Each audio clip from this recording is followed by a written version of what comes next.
Whether you're starting out with music production or you've been doing this for a while, it helps to review the fundamentals and to remember what it really takes to make great sounding music in a home studio. Hey, my name's Joe Gilder. I've been coaching musicians on music production, specifically in a home studio, since 2009. If you've been watching me for a while, hi, welcome back. Thanks for being here.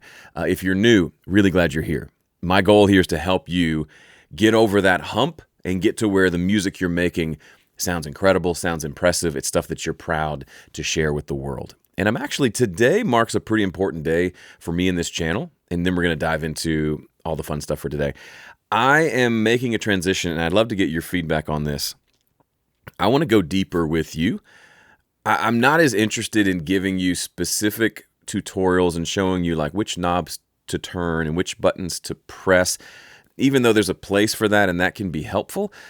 What I've recognized is there are people who have, and we'll talk about this a little bit later, they've watched maybe every video I've ever made, or they've at least spent tens of hours with me watching tutorial after tutorial, and I might say, that's so cool, thanks for your support, tell me about the music you're making. And a lot of times the answer will be some form of, well, I'm still getting ready. I'm still working on it. I'm still getting all my ducks in a row so that I can finally make some great sounding music. And the problem, of course, is you can be in that phase for forever and never actually make music. So I want to help, if that's you, I want to help you get over that hump. And so the answer isn't necessarily just more tutorials or even more information. We got to talk about things in a different way. And so that's where we're going today. So what's with this idea of getting back to the fundamentals? Everybody knows the core fundamentals of how to make great sounding music, right? Well, maybe this sounds familiar to you. Do you remember when you first got into music production, you first discovered that you can record music at home? I remember it like it was yesterday. And maybe like me, you got real excited and you just dove in. You got a microphone, an interface, some headphones, software, and you just went for it. And you made a whole bunch of noise. Maybe it was music, but it was probably mostly like you were just having fun. You didn't care that it didn't sound that great because you were just discovering a whole new form of expression for yourself as a musician. It's super exciting and it gives me goosebumps. But at some point, the newness wears off, right? And you start to say, okay, this is fun. It was a fun little hobby. Now, kind of a decision point for you. Am I going to continue?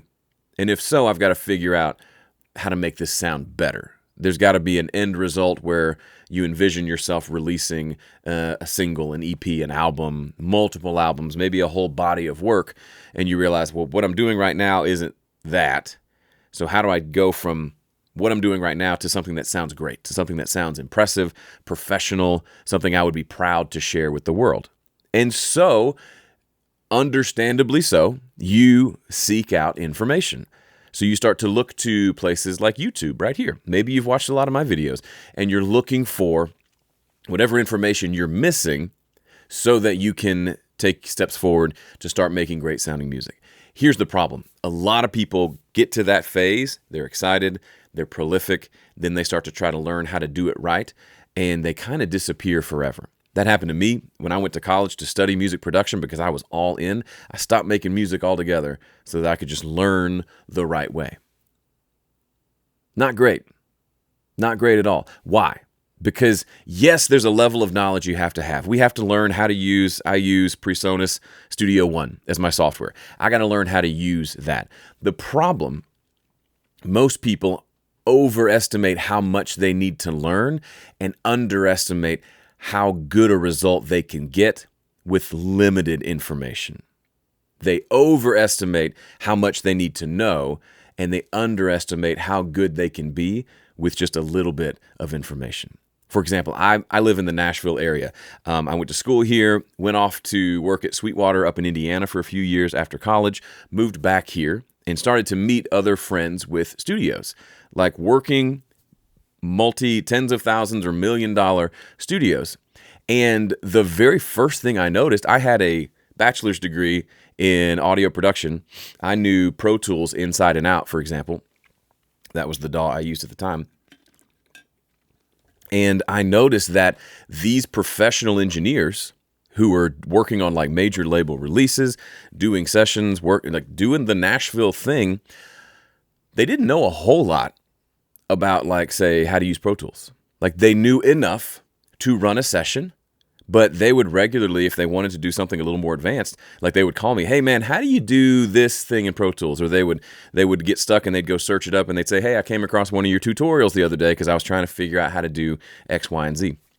And initially I was, if I'm being honest, I was a little bit like miffed, like how can you be doing like major label professional stuff and you didn't know how to do that? How is that possible? And it started to click for me. Oh, there's a difference between knowing and being good at something. We've all known those guitar players who claim they don't even know the names of the chords that they play, but they're one of the greatest guitar players of all time. Sometimes I wonder if they're not really telling the truth there. But we've all known people who maybe don't have a huge knowledge of the subject matter, but they've got this level of expertise in actually doing the thing. That's super interesting. If you've ever been a part of forums and online communities, you've seen this happen. There are people who are super opinionated and they seem to know everything there is to know about everything. But if you eventually get to the point where you hear some of their music, you realize, this is a mental exercise for them. They're not very good at actually doing the thing. Or like someone who's got huge opinions on a sports team, but they can't play the sport. That's maybe not as fair. But it's important to think about what's more important to you. Do you want to get really great at collecting knowledge? Or do you want to get great at making music? I'm not mad about either, but my guess is what you really want is to make music, and what you are getting stuck on is this sense that you got to know everything before you get started. It's just not true.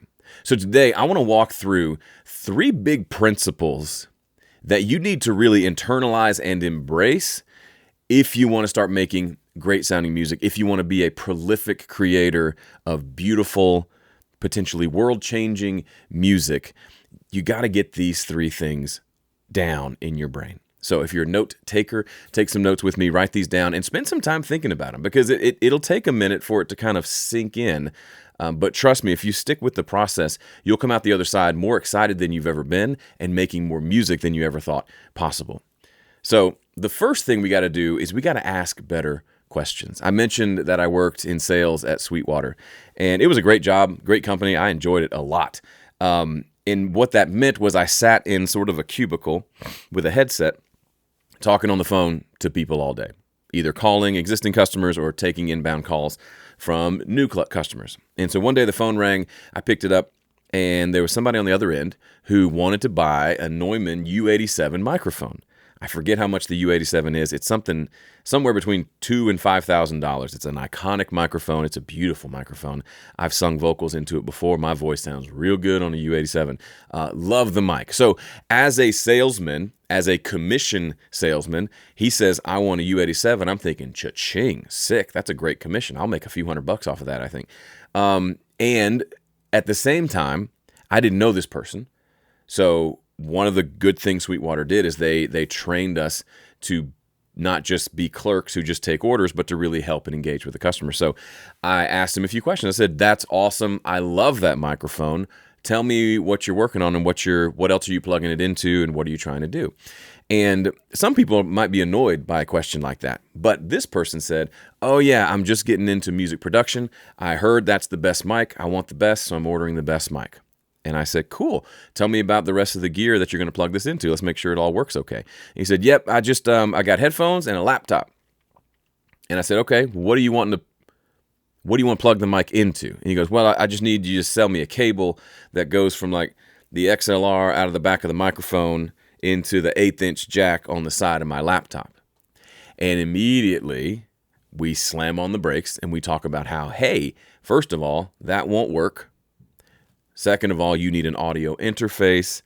And then now he's realizing, oh, this is more complicated than I thought it was going to be. I thought it was the same as like the headset that I use for my Zoom calls. Now you're telling me I got to have a whole other piece of equipment? Yes. So we go down the path. And I honestly don't remember if he bought it. I don't think he did, because now he had to rethink everything, had to buy an audio interface, had to figure that piece out. But it was a very instructive moment for me, because had I just answered his question, do y'all have a U87 and what's the price? I could have said, yes, it's this price. Would you like it? And he would say, yes, please. And I would have taken his credit card. I would have sold it. We would have shipped it out. I would have made my money. He would have gotten a mic, and he would have been very, very sad. And I would have done him a disservice because he can't do anything with it. Yes, he could have then bought an audio interface, but now guess what? I feel like some sort of like sleazy used car salesman who sold him something he couldn't use just so I could sell him something else that he needed to make it work later. That's no bueno. And the problem was, of course, he didn't know enough to ask the right questions. And so it's important to, when you've got a question, you're sitting in the studio, you're working on something, and you're stuck somewhere, ask yourself the question, and then ask yourself, is this a good question? Is this the right question? So, for example, I just recently did a 5-day challenge called the Speed Mixing Challenge. We did it for the first time. It was incredible. If you missed it, you missed out. I'm doing it again next month. Come join me, speedmixingchallenge.com.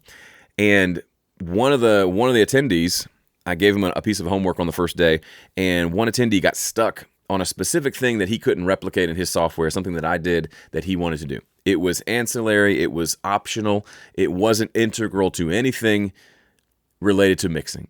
You could do this or not. Does not change 1 ounce of like how your music sounds or how you're able to accomplish the mix. If you're curious, it's a Studio One thing, a folder track, and connecting it to a bus. The folder track is just a nice to have. It doesn't do anything to the sound. And this person got stuck not being able to do what I did. Completely reasonable.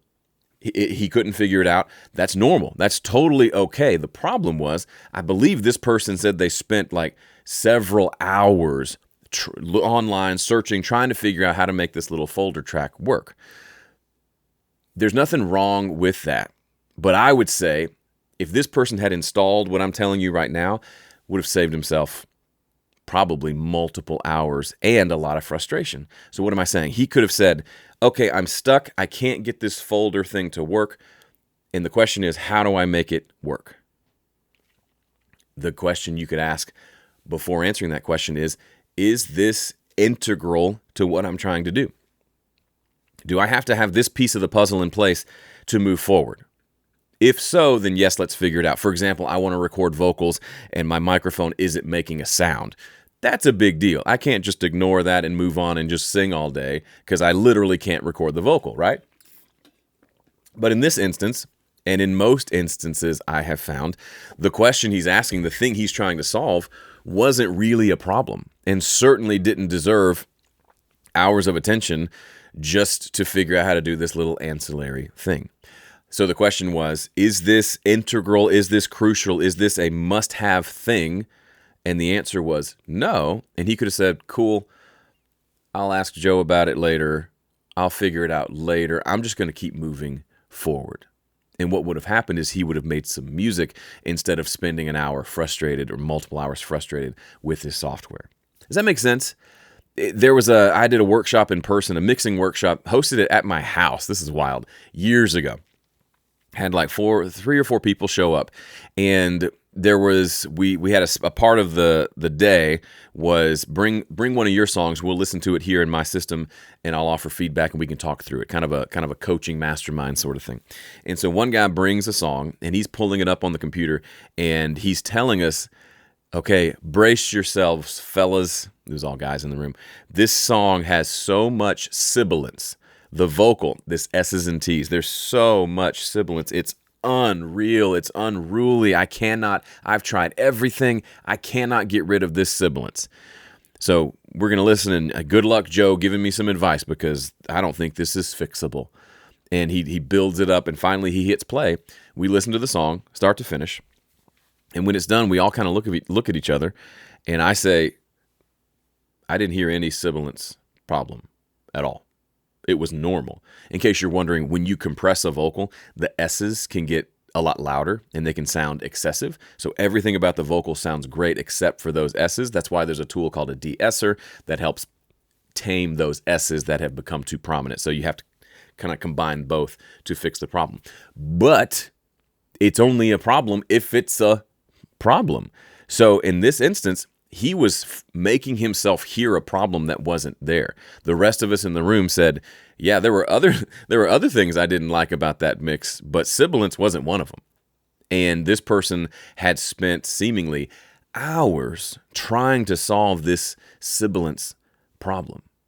The problem with our human ears is that we can hone in on specific things. We can be in a room full of people all talking, but if we focus, we can hone in on one conversation and hear what that person is saying. That's a great superpower that we have. The problem is, in a mix, you can do that to your detriment, because you're listening to the whole mix, but really you're just listening to those S's and T's on that vocal, and you're imagining that they're way louder than they are. That stinks. That's a big waste of time. So those are some examples of how you can be asking the wrong questions. His question was, how do I fix this sibilance? But if he had stopped and said, is this mission critical? Is this even really a problem? Then the answer might have been no, it's not. Similar to the first story, he's trying to figure out folder tracks. The question really is this a problem? Or is this a problem that needs to be solved right now? And a lot of times the answer is no. I've done a lot of business coaching over the years where I've hired someone to be my coach, and I've coached people as well. And one of the most powerful things you can do as a coach is not answer their question right away. I've had this happen countless times. I'll get a message, hey, how do you do this? And then when I finally hear the message, maybe it's the next day when I finally hear it, they'll have another message that says, hey, never mind, I figured it out. And I've done that to my coaches over the years too. Hey, I'm really stuck. I'm trying to wrap my head around this. 10 minutes later, never mind, figured it out. This is what I decided. Here's what I chose. Let's go. That is a fascinating thing. And I think you can do that to yourself. So give yourself like this pause of, I'm stuck, I'm frustrated. Does this even matter? Does this matter? Is this actually a problem? And be honest. If the answer is no, then get back to work. Go move on with the next thing. What's really happening under the hood is you're looking for excuses to not move forward on the song. Because if I find a sibilance thing that I think is a problem, and then I make that my entire focus for the next week, guess what? I don't have to do anything but focus on that sibilance. And that feels comforting and comfortable to me, especially if it's not a solvable problem, because now, guess what? It's not my fault I'm not releasing music. It's that sibilance's fault. Releasing music is scary. In case you didn't realize, if you've never thought about it, imagine like if I told you, hey, you have to release something 7 days from now. What does that stir up inside of you? Maybe some excitement, but mostly probably some terror, because that means you've got to make a whole bunch of decisions. And by the end, you're going to hold up something. You're going to say, here, I made this.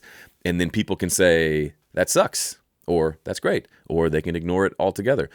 2 of those 3 things hurts real bad. So a lot of people make up all these fake problems in their music to give them an excuse to not make the music. Certainly not to finish the music. They're obsessed with working on it, but not finishing it. And so all of these distractions become welcome. We almost seek them out. Ooh, what's a distraction I can find so that I don't have to finish this project because it's getting close to being finished? How can I sabotage myself by creating a problem that doesn't exist? So ask better questions. In terms of when you're trying to hone your own skills, you know what? One of the greatest gifts that we have as people creating music today in the 21st century. I don't have my phone on me. It's over there. Our phone, specifically the ability to listen to any song that's ever been produced and released in the last 100 years or so.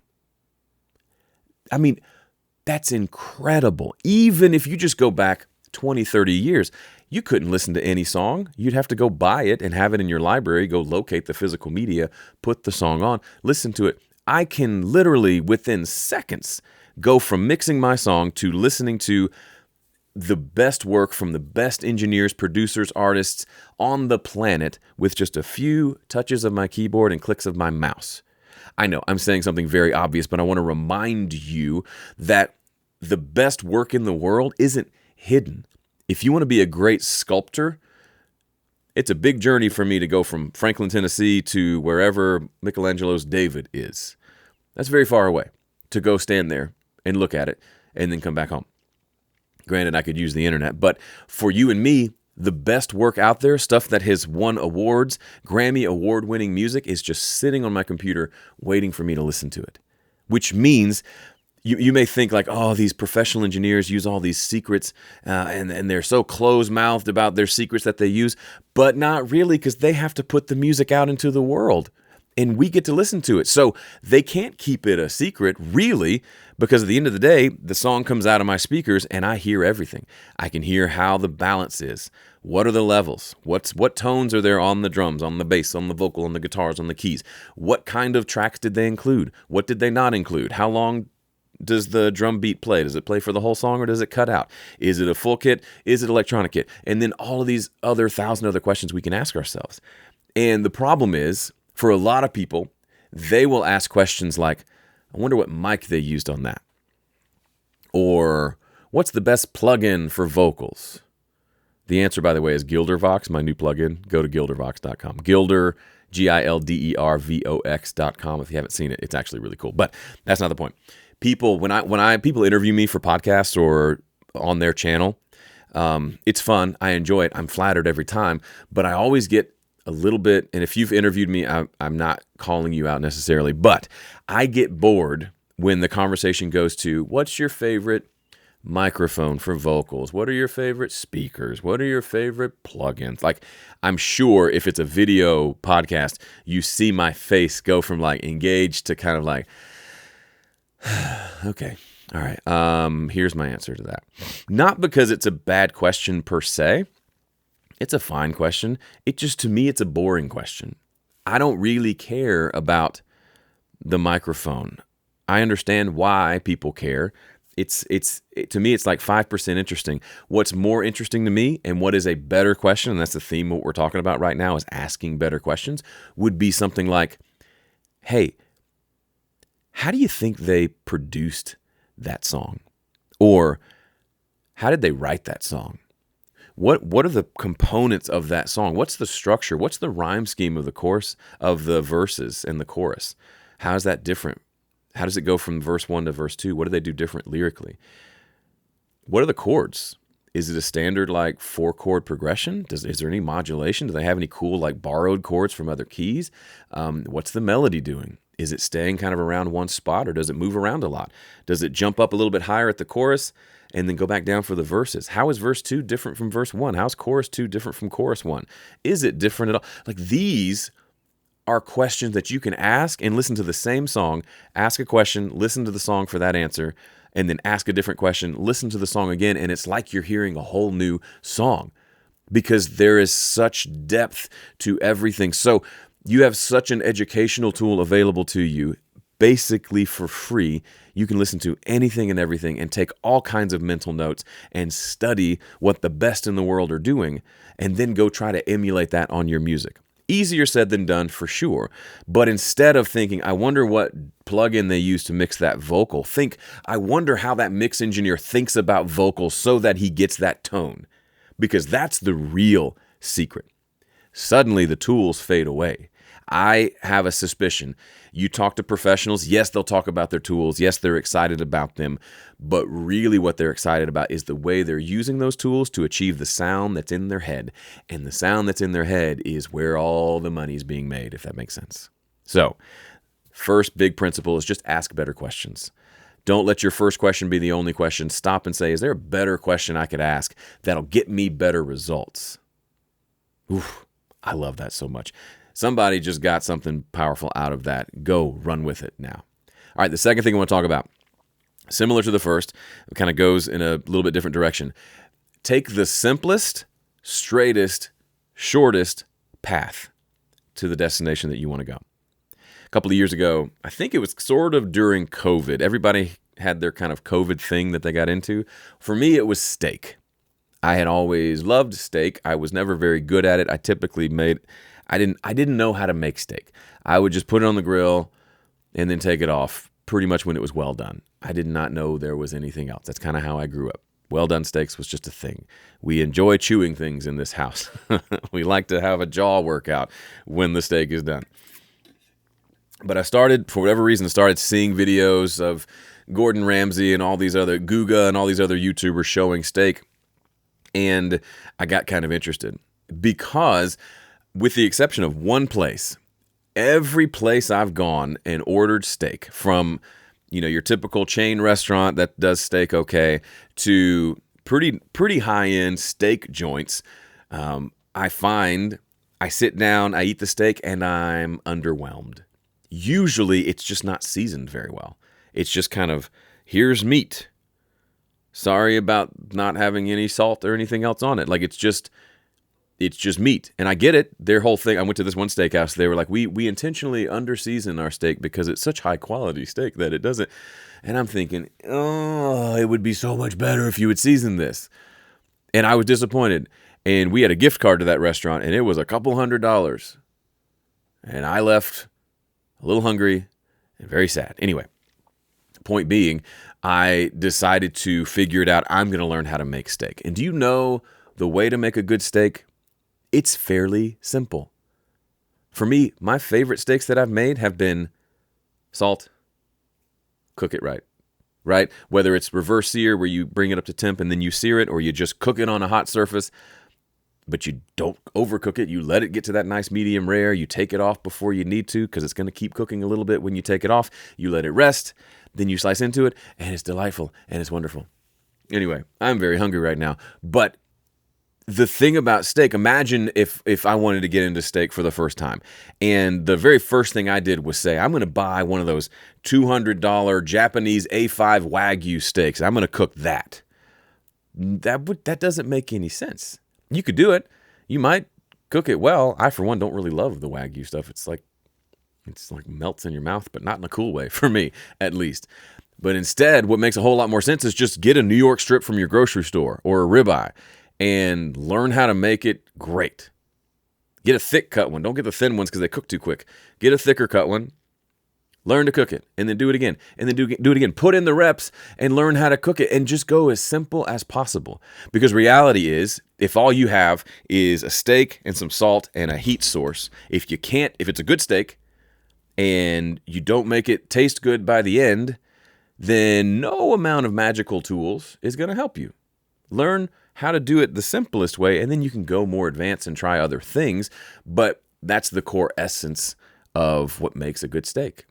Just knowing how to cook it regardless of the surface and recognizing when it is cooked and what a well-cooked steak looks and tastes like.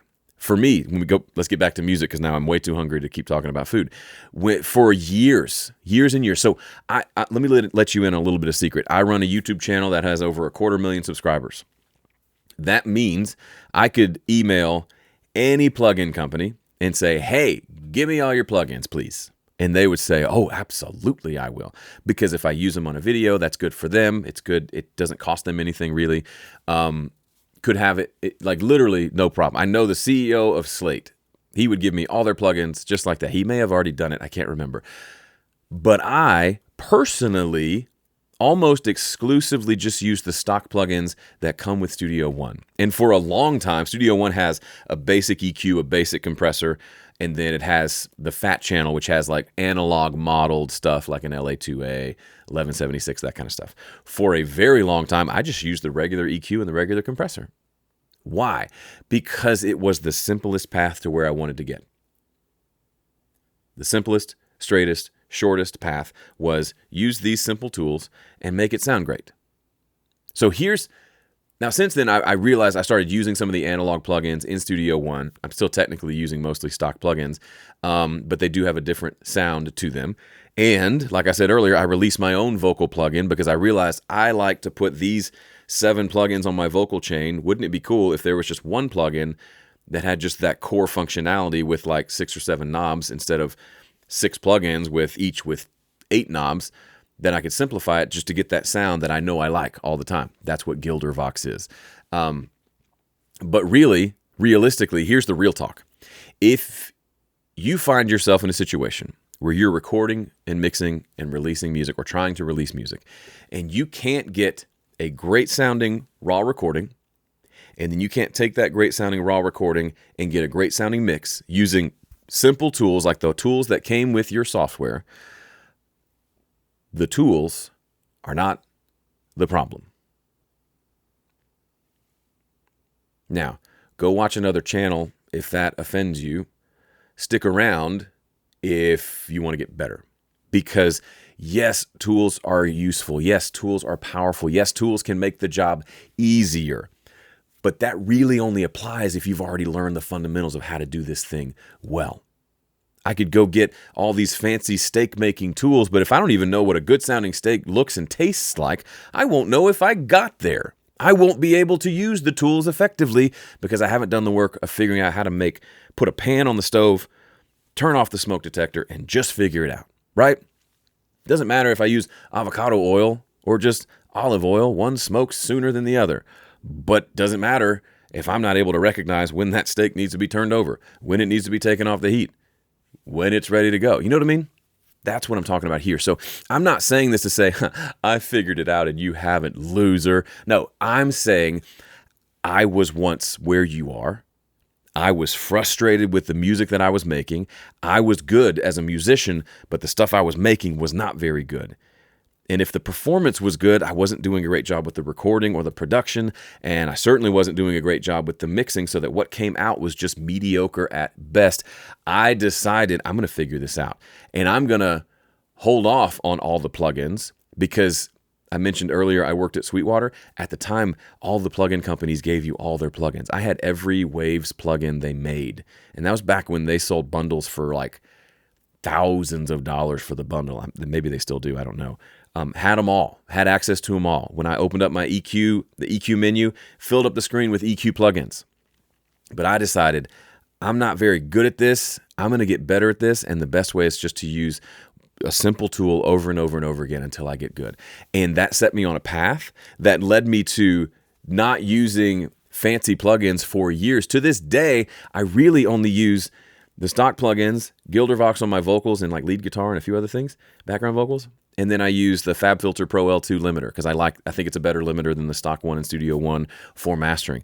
And that's just it. That's just what I do. Now, when I say plugins, a lot of people get their undies in a bunch because they say, well, I need better plugins for like synthesizers and virtual instruments. That's not what I'm talking about. I'm talking about mixing plugins.